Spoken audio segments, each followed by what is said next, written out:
Hey everybody, and welcome back to my channel. I thought I'd get back to my vintage roots a little bit. I've done a few more modern stuff with some basketball and such, but I wanted to get back to my roots here. So I'm going to do a player collection recap or showcase, if you will, of my Robin Roberts collection. Now, Robin was a great pitcher in the 50s. He was a good pitcher in the 60s, but he really dominated in the early 50s. He was an incredible workhorse. 7 times All-Star, Hall of Famer, 2,300 plus strikeouts, 286 wins. But his real damage was done through 1950 to 1955. Won 20 games all 6 of those seasons. Pitched over 300 innings every one of those years.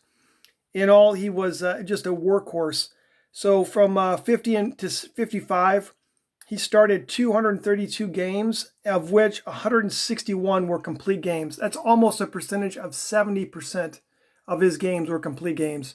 So you can imagine if you were in the bullpen when Robin Roberts was going up to the mound in the early 50s, you had the night off. So just an amazing pitcher. Here's his 66 Topps short print.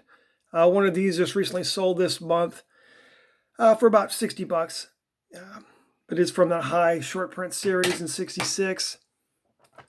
65 is much more affordable. You can see he bounced around a little bit towards the end with the Astros. He's got a couple Orioles cards here as well. His 64.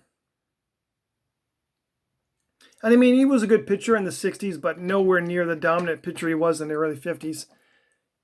And, you know, today you would never think of pitching a guy 300 plus innings, you know, for 6 years in a row. I mean, your arm would just fall off. Here's the Jello, a little bit more rare than the Post. You can tell by the length of the red line, I think, is how. And the Jello cards is just a little bit smaller. Just authentic, but a cool, rare piece. Here's just a very poorly graded Robin Roberts Leaders card. I just put it in the collection on the cheap. A little nicer here. Orioles card here, the 63. A 62. Sometimes I'll just pick up a card just to get it slabbed, and that was the case with the 62. I really didn't even care about the grade. You know, it's a good 5-point plus collector's grade. In 61, this is a card company, New Card Scoops. They had a set in 60 and 61. This commemorates Roberts' 28 games that he won in 52. Man, just a great season, man. Yeah, I think he pitched like 30 complete games that year. It's ridiculous. Ridiculous. And then a stamp here from 61. I've also got the 61 Topps. Nice little card. A couple of these have sold this month in near intimate 8s. One for 25, one for 30. So still fairly affordable. Centering on this left to right is typically a problem. But still a really cool picture of him. I think it's his last Philadelphia Phillies card. Really sharp. And then one of my favorite sets, the 1960 card here. Really cool shot of him. Now moving on to his stuff from the 1950s. He shared a card with Billy Pierce as far as ace hurlers.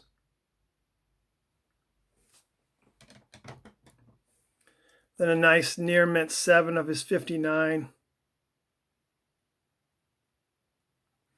Looks good with that blue background. 58 and 59 both have that very similar blue background there.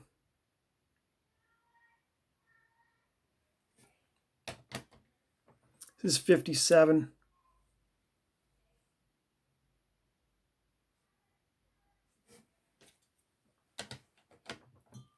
Is 56. One of these just recently sold for 40 bucks like 2 weeks ago. But these are kind of over the place, and you can get them for 25 bucks probably too if you find the right price. Here's one that's really blown up. I think I wanted to pay around 20 bucks for this back in 2000, maybe 14, 15. I really liked the 55 Bowman set with that wood grain finish and the television set. I think one of these sold just the other day for about 60 bucks, just under 60 bucks. So it's kind of like 3 times the price of what I paid for it, but still a really cool card. And maybe even then that's a bargain price considering he was a pretty dominant pitcher in 55. It was his really last dominant year. Last year he won 20 games. Here's a really sharp Bowman card. So he doesn't have a 55, 54, or 53 Topps. He was a Bowman exclusive on that. But look at that really sharp card from 54 Bowman. And then the very popular 53 Bowman color. Now, most recently, one of these sold at a 6 for just under $100. This is just a 5. I've got a couple of the 53 Bowman colors, and nothing higher than a 5, just because the price on them. But really cool portrait shot of him from that 53 color set. And here's a very popular card. Of course, it's from the iconic 52 top set. This is the year he won the 28 games, so the best year he had in his career. Just was a dominant pitcher, and a really sharp card here, even though it's just a VGX4. You just can't go wrong having a card like this in the collection. Don't have the 51 or the 52 Bowman, but I do have the 51 Burke Ross. This is a little different piece. It came from the Hit Parade of Champions, so it was connected to another card on this side, and you just tear it off. So it's a mix of sports, baseball, basketball, football, I believe. So here was the Robin Roberts on there. And then the last two cards I want to show you, two of my favorite, his first Bowman years, this 1950 Bowman. This is just a beautiful card. I have no idea why this got a VG3, but I picked it up a couple years ago. Just looked like it came off the presses today with that imagery. Really cool shot. But really cool shot of him. And many of you know 50 Bowman, the short print numbers are the low numbers. So this is would be considered a short print, as I think like the first 79 cards or so of that set are short printed. But a really cool card.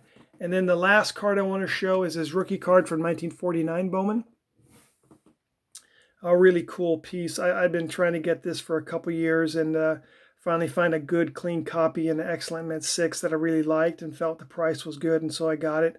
One of these sold this month in a 6 for, I think it was a buy it now, of about $400.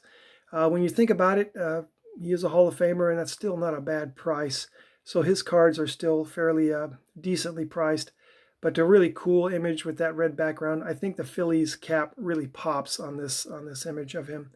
But one more thing I want to show, lastly, an oversized piece, just an autograph here. As I said, he's a Hall of Famer, so this is a Hall of Famer autograph. One of these sold this month, just authentic, for about $50. So his autograph can be had. You know, I think I probably paid maybe $10 for this a few years ago, so his prices have gone up a little bit as far as autographs, but still very affordable. All right, that's all I got for this. Stand by for the tabletop recap. And the tabletop recap here.